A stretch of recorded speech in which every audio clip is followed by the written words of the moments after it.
Hello, my friends.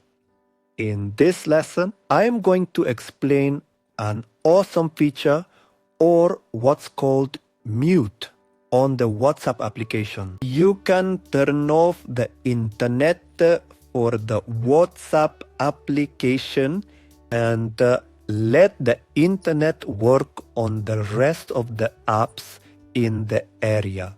Phone.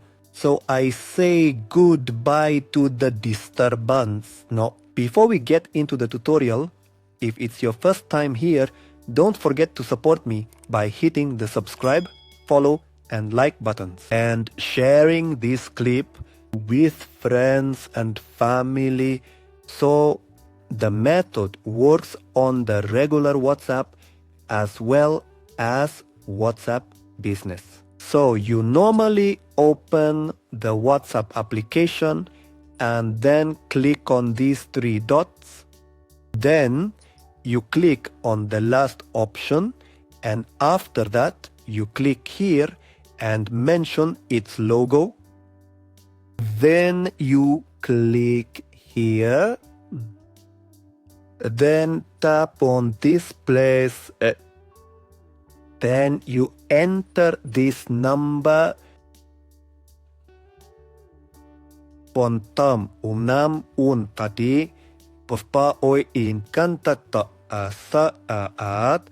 Then you cover this option. We have now turned off the internet for the WhatsApp application.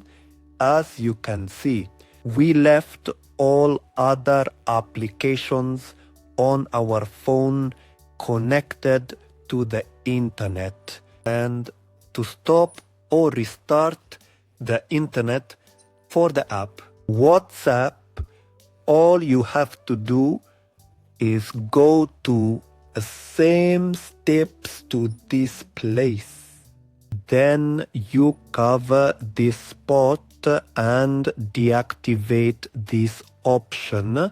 It seems the internet is working again in the area. Puppy, WhatsApp, as you see, if I'm now, since I am doing an explanation, if I will be turning off the internet for the WhatsApp application. So goodbye to the hustle. This is the end of our lesson, my friends. See you in the next one. And you can watch this list special operation for the WhatsApp app. You will find it in there. Explanations you will benefit from. See you later, friends.